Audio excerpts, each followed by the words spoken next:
दादी के साथ याद आने लगी कि कैसे हम बड़ी दीदी के साथ आते थे।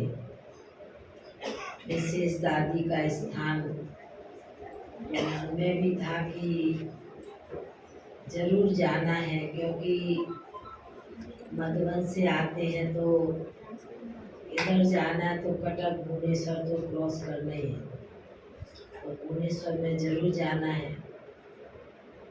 तो ऐसे करके प्रोग्राम हमने सामने से गीता बहन को कहा कि हमको आना है, क्योंकि कल 10 तारीख वापस रिटर्न मधुबन के लिए निकलना है। तो देखते हैं कि बाबा के जितने घर, जितने सेंटर, ऐसे लगता है कि बाबा ने हम सभी को संगम युग पर इतना सुंदर, इतना श्रेष्ठ परिवार दिया है, जो चारों युग में ऐसा परिवार नहीं होता। भले सत्युग त्रेता में हम सभी होंगे, पर एक दूसरे को जानते नहीं, पहचानते नहीं। और संगम युग पर हम सभी एक दूसरे को बहुत अच्छी तरह से जानते पहचानते हैं, क्योंकि बाबा का बैच लगा होता है। वाइट ड्रेस देख करके ऑटोमेटिकली ध्यान चला जाता है बाबा का बच्चा है या बाबा की बच्ची है, नहीं ऐसे होता है ना। तो एक परिवार की फीलिंग है। तो इसलिए शुरू से और परदादी के साथ आते थे। और मैं कल भी सुना रही थी कि उड़ीसा की सेवा की शुरुआत तो 90 मैं समझती हूँ 73 से कमलेश बहन और भी बहनें उड़ीसा में आई। पहले तो सभी कलकत्ते में रहे, कमलेश दीदी, नीलम बहन, पार्वती बहन, सुशीला बहन, कुलदीप बहन है कटक वाली, और भी बहनें बहुत। पर जैसे जैसे सेवा का विस्तार होता गया और दीदी जी ने सबको किसको कहाँ सब जगह पूरा ईस्टर्न जोन चारों तरफ छा गया।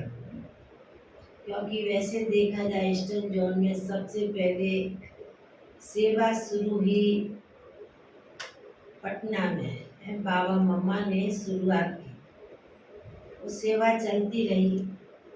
उसके बाद उड़ीसा की सेवा की शुरुआत हुई 1973 में। 74 या 5 में तिनसुकिया आसाम की सेवा शुरू हुई और 1977 में गुवाहाटी तरफ की सेवाएं शुरू हुई।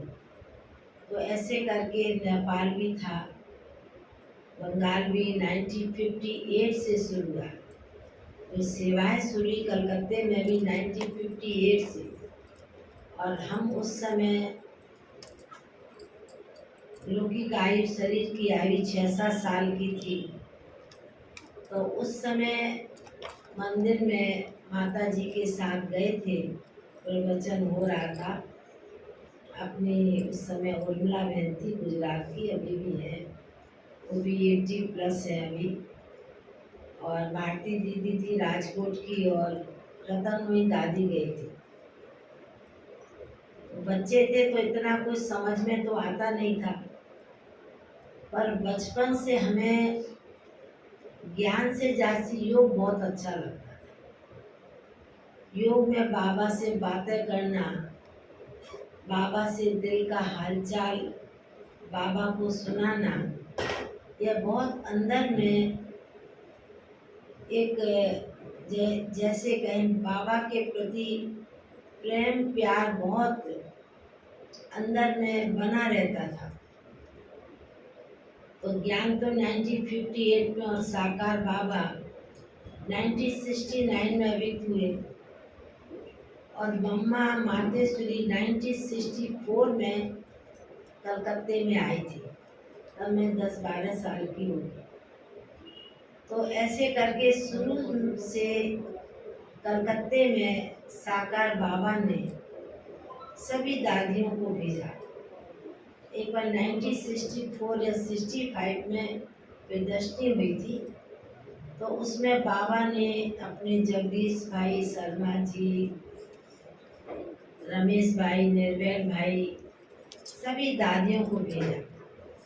तो ऐसे करके उस प्रदर्शनी से कम 40-50 के करीब भाई बहनें निकले। तो कलकत्ते की सेवाओं का विस्तार शुरू हुआ। फिर भी जितनी सेवा करते थे उतना आत्मा निकलती नहीं थी, क्योंकि ये तो आप सभी जानते हैं, उड़ीसा, आसाम और बंगाल का, बिहार का भी कल्चर ऐसे ही है, क्योंकि तामसिक भोजन ज़्यादा लोग पसंद करते हैं, खाते हैं, तो इसलिए लोगों की बुद्धि भी उसी प्रकार बनी होती है। और हम लोग तो लौकी में कभी प्याज लहसुन क्या होता कभी जानते नहीं, पर रहे लौकिक परिवार कलकत्ते में, तो इसलिए बहुत मेहनत करने के बाद 1-2 आत्माएं निकलती थी। एक बार की बात है, 1965 की बात है, तो एक प्रदर्शनी लगी थी। उस प्रदर्शनी में उस समय, उस जमाने में 1 लाख खर्च हुआ। 1 लाख। उस प्रदर्शनी से 2 आत्माएं निकली, एक मारवाड़ी भाई, एक बंगाली भाई निकले। तो जो मारवाड़ी भाई थे वो 2-2.5 मास के हुए, तो कोर्स क्लास करने के बाद क्लास करने लगे, कोर्स हो गया। उसके बाद कुछ दिन के बाद उन्होंने दीदी को, परदादी को कहा कि मुझे मधुबन जाना, बाबा से मिलने। पर अपना तो नियम ऐसा है कि कम से कम साल भर 6 महीना नियम धारणा करेंगे तभी जा सकते हैं। पर भाई ने बहुत रिक्वेस्ट किया, मुझे जाना है। साकार बाबा को पत्र लिखा, पत्र का जवाब आया। बाबा ने कहा भले बच्चे का बहुत दिल है तो बच्चे को ले कर के आए। तो हमारी कुंज दादी उन भाई को लेकर के गई मधुबन में बाबा से मिलाने के लिए, साकार बाबा से। तो भाई जब साकार बाबा से मिले, बाबा शाम के समय, दिन में पार्टियां सवेरे आती थी, पर बाबा शाम को मिलते थे बच्चों से। तो भाई से बाबा को मिलाया, तो बाबा ने भाई को बोला कि बच्चे आपको मालूम है, आप 1 लाख जब पैदा हुए हो, जब बाबा ने 1 लाख खर्च किया, आप 1 लाख जब पैदा हुए हो, जब बाबा ने 1 लाख खर्च किया। अब लाल का शब्द अर्थ भाई समझ नहीं पा रहे। लाल माने क्या होगा बताओ, पुराने बैठे हैं तो लाल माने क्या होगा? बच्चे को कहेंगे ना।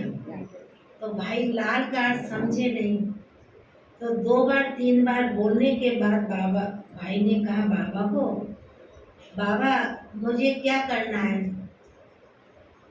तो बाबा ने कहा भाई को कि बच्चे, तुम्हारे को निकालने के लिए, 1 लाख पैदा करने के लिए 1 लाख खर्च हुआ है ना, उसका तुमको तुरंत चुकाना होगा। तो भाई ने कहा ठीक है बाबा, जैसे आप कहेंगे। उसके बाद वो भाई ज्ञान में अच्छी तरह चलने लगे और कलकत्ते में ट्रस्ट का काम करते थे भाई। उस समय भी उनकी उम्र 50 के करीब ऐसे होगी। काफी सेवा करते थे ट्रस्ट का, मारवाड़ी भाई थे। अब जो दूसरा भाई था ना, वो 6-8 मास के बाद बाबा से मिलने गया मधुबन में। तो बाबा से मिला तो बाबा ने पूछा बच्चे ठीक है, तुमको जल का फल तो याद नहीं आता है? जल का फल भी समझ गए होंगे सभी। तो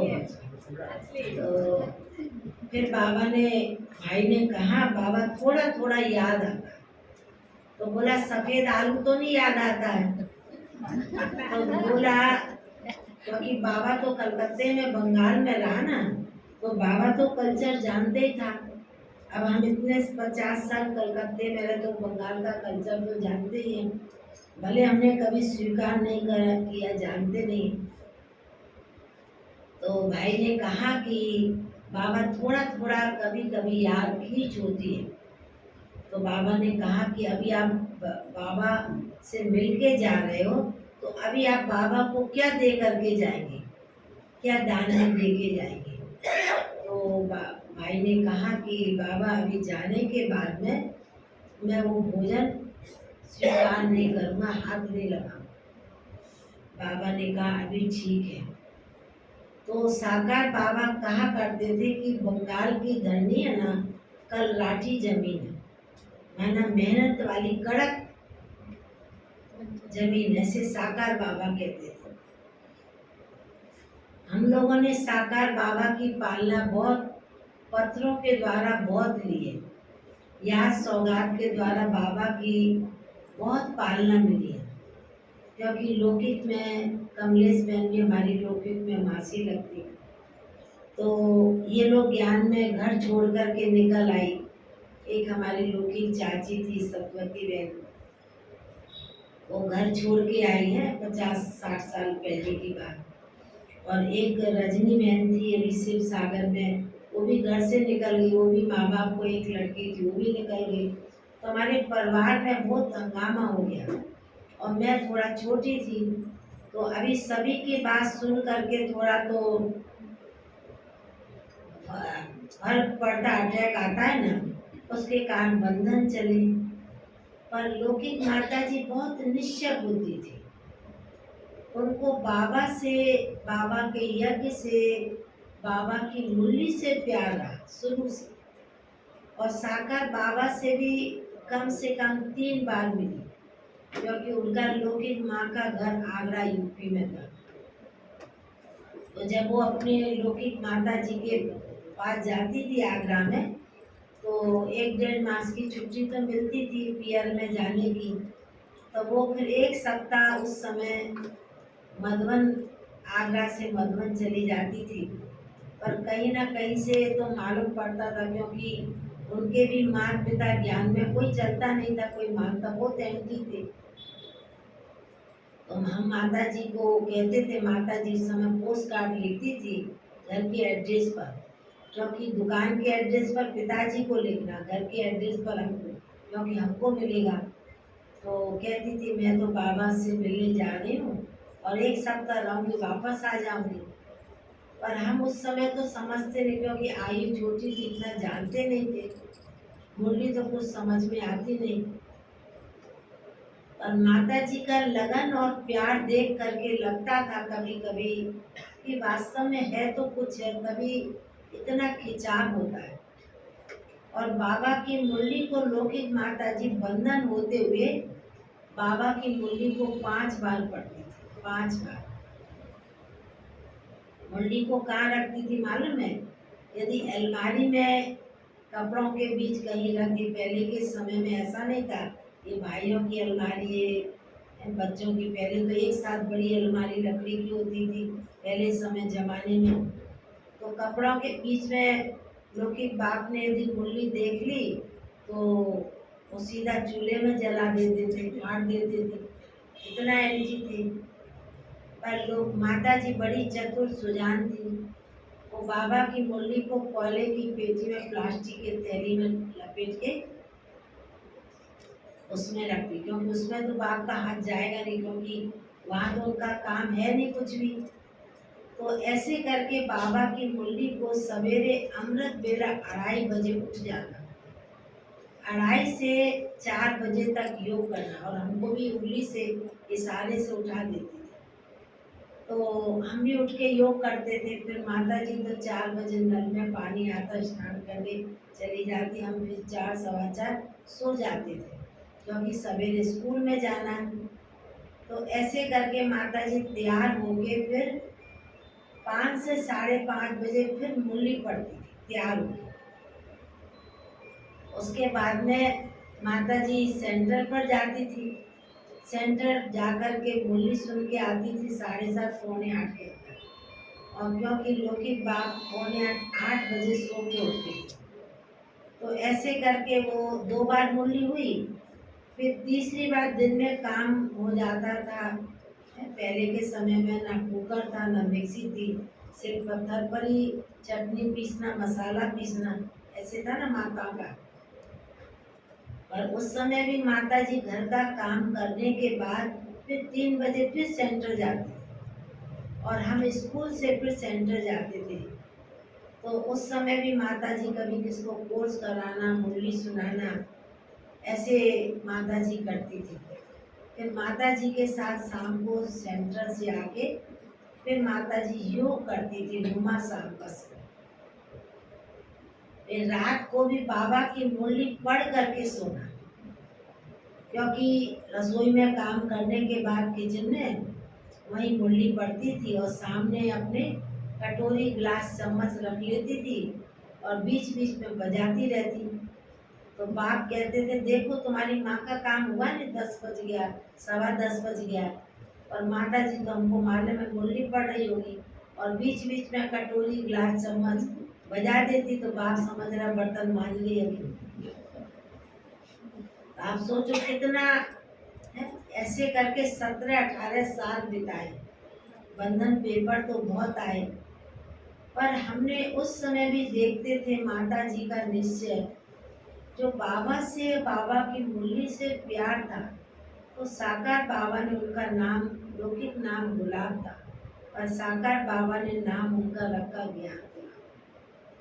इतना उस समय निश्चय रहा। और हम तो छोटे थे, बस से थोड़ा बाबा से प्यार था। बाबा के घर में सेंटर पर गए, सेवा किया। तो उस समय शुरू शुरू में हमारी पुण्य दादी, संदेशी दादी कलकत्ते में रहती थी। हम 10-12 साल के थे। तो दादियाँ उस समय दीदी भी थी, पुण्य दादी, संदेशी दादी सभी। तो संदेशी दादी जो थी ना, वो रोटी बनाने में बहुत होशियार थी।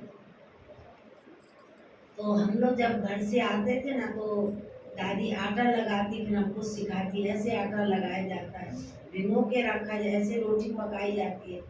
तो दादी बड़ी अच्छी नरम रोटी बनाती थी और सिखाती थी। कुंज दादी थी ना, वो झाड़ू लगाना, सफाई करने में वो बहुत होशियार थी। तो वो फिर हम लोग को बताती थी ऐसे कोने कोने से झाड़ू निकाली जाती, क्योंकि घर में इतना काम, एक ही 2 भाइयों के बीच एक ही थी, तो थोड़ा काम करते थे, जब मन हुआ कर लिया, नहीं तो नहीं किया। तो ऐसे करके हमने दीदी और दादी, सब्जी दादी और परदादी से सब्जी काटना सीखा। तो हम लोग को सिखाती थी ऐसे एक सरी की सब्जी काटनी है, सब्जी को कैसे छौंक लगाना है, और घड़ी घड़ी उसको देखना कितना देर और पकेगी। तो ऐसा नहीं कि बोल दिया काम हो गया, नहीं, प्रैक्टिकल सिखाती थी। तो मैं आज दादी का फोटो देख के मेरे को पुरानी बात याद आ गई, संदेशी दादी की। वो 1964 या 65 की बात है। मैं भी 12-14 साल की होगी। तो क्या हुआ, कलकत्ते बड़ा बाजार में प्रदर्शनी हुई, तो पानी भर गया, इतना इतना पानी। और उस समय दादा थे, राम दादा, हांगकांग के। उनका जो बूट था ना, जूता, वो 1000 से भी ऊपर होगा उस जमाने में, 1000 से ऊपर का। अब दादी क्या हुआ कि संदेशी दादी मिलिट्री माफिक आगे आगे चलती रही दौड़ दौड़ के। अब रिक्शा कर सकते हैं या ट्राम में बैठ जाओ, बस में बैठ जाओ। अब दादी तो मिलिट्री माफिक चलती जाए, सब मेरे पीछे पीछे आते जाओ। है?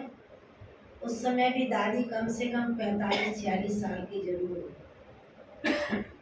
तो हम उस समय देखते थे, बाप रे बाप, दादी तो, हम भी इतना पैदल नहीं करते थे, सच्ची बात है।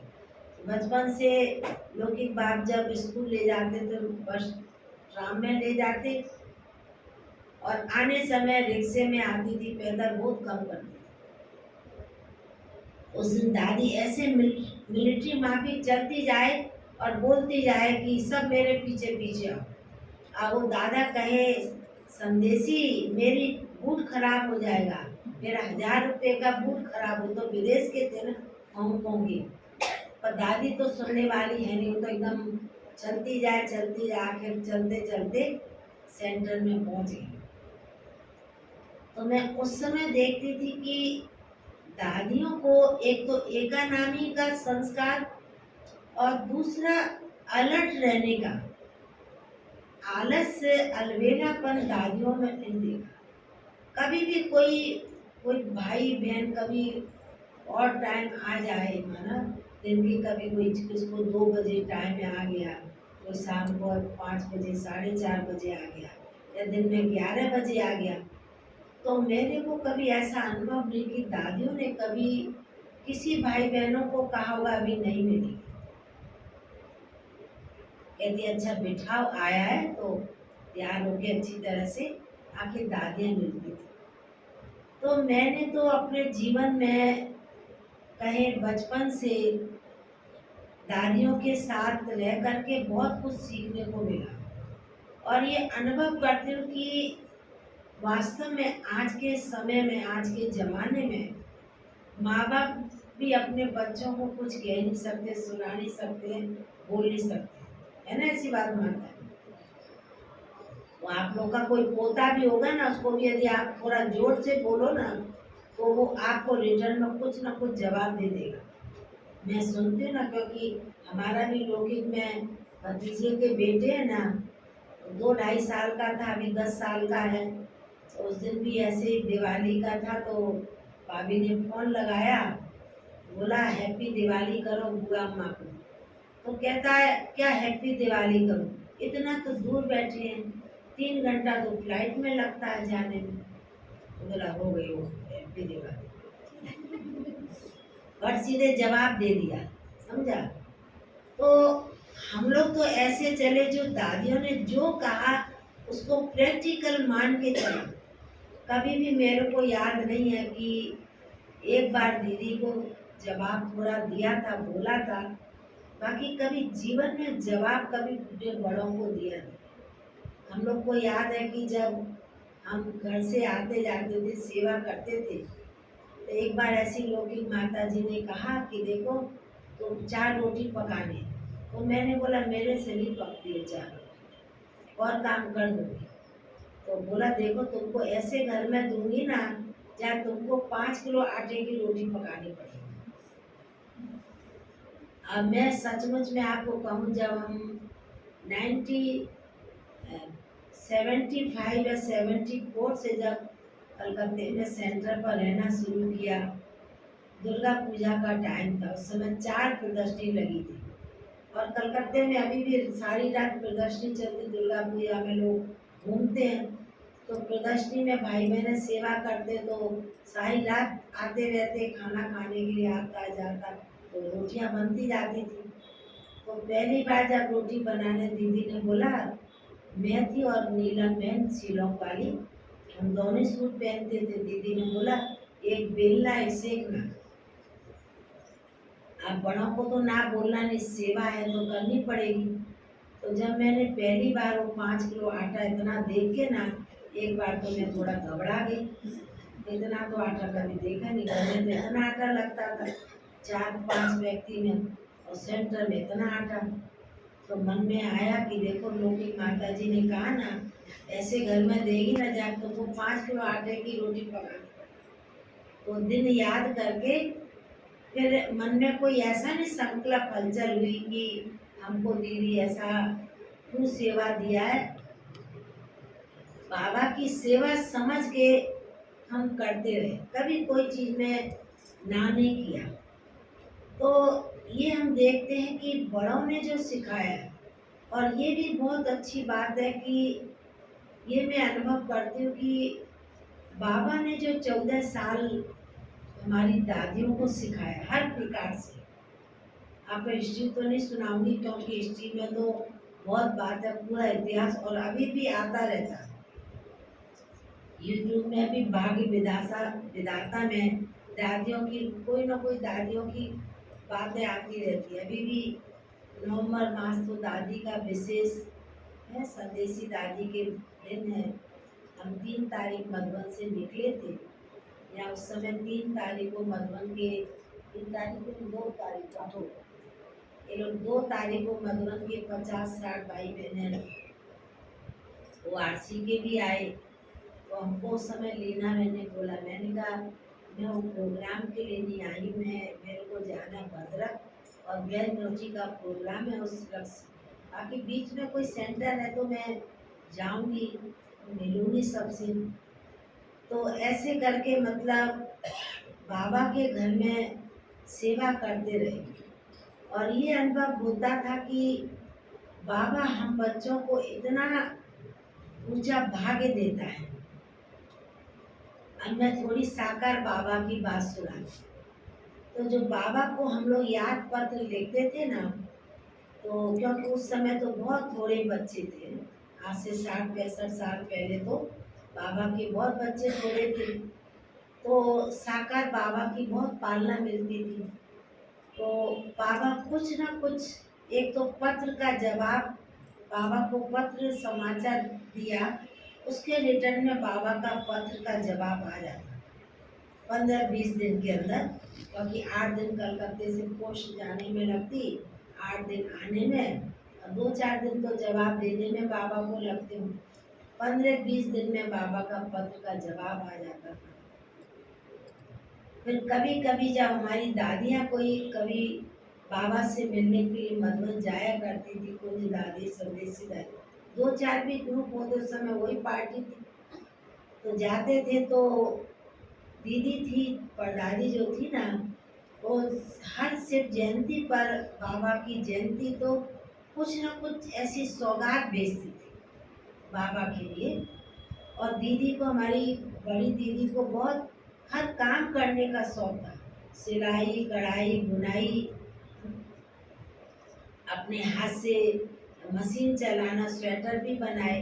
बाबा के समय 100 के करीब भाई बहनों को स्वेटर बना करके भेजे। माना हर काम, ऐसा कोई काम नहीं हमने देखा, और दादी को और सभी दादियों को जो करना नहीं आता, जो करेगा वही सिखा सकता है, और जिसको आएगा नहीं तो कैसे सिखाएगा। आजकल तो किसी को कहेंगे कोई सेवा, तो कहेंगे हमको नहीं आता,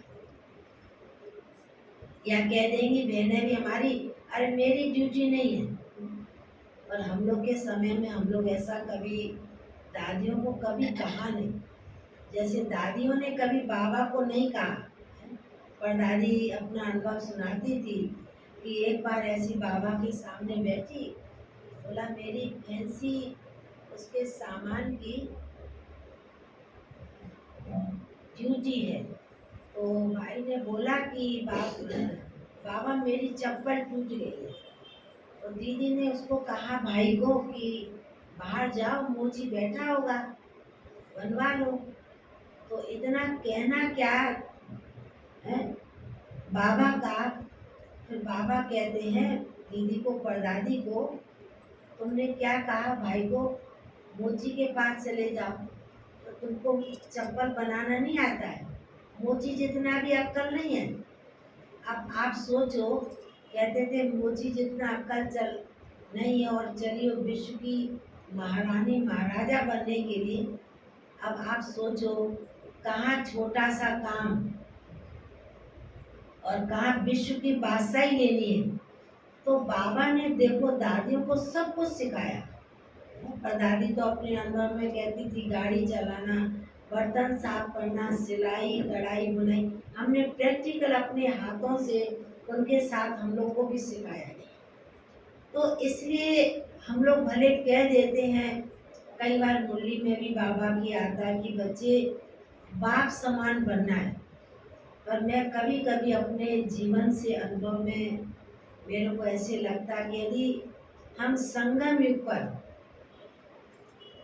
बाबा मम्मा को नहीं देखा, पर यदि कईयों ने दादियों को भी नहीं देखा, आने वाले समय में भी ऐसे ही है, तो कम से कम संगम युग पर यदि दादियों के समान भी बन जाए ना, तो भी हमारा और सौभाग्य। क्योंकि दादियों ने भी कम त्याग तपस्या नहीं की, त्याग तपस्या का फल उसको मिल रहा है, हम सभी को मिल रहा है ना। अभी हम मधुबन में जाते, इतना बड़ा कोई नया व्यक्ति जाता है ना, तो मैं देखती हूँ इतनी बड़ी बड़ी बिल्डिंग, सबको देख के ना थोड़ा उसका माथा चकरा जाता है। यहाँ तो कुछ दिखाई नहीं देता त्याग करके, पर इतना बड़ा स्थान बना किसके लिए? आने वाले समय में जो बाबा के बच्चे बाबा मिलन में भी आते हैं तो बच्चे आराम से रहते हैं ना। देखो साकार बाबा अंत तक एक छोटे से स्थान में रहा, और जो भी स्थान बने सब बच्चों के लिए। तो हमने तो शुरू से बाल्यकाल बचपन से दादियों का इतना त्याग देखा। हम कभी कभी कलकत्ते में थे तो एक भाई की बनियान की फैक्ट्री थी, अभी भी है उनकी। तो हम दीदी दादी हमारी कभी पुराना फटा पहनती थी ना, सिलाई करके पहनती, तो हम कहते थे दीदी को, आप रोज एक नई बनियान भी पहनो ना, नई साड़ी पहनो, वो भी कम नहीं है। और दीदी कहती इसके लिए नहीं है,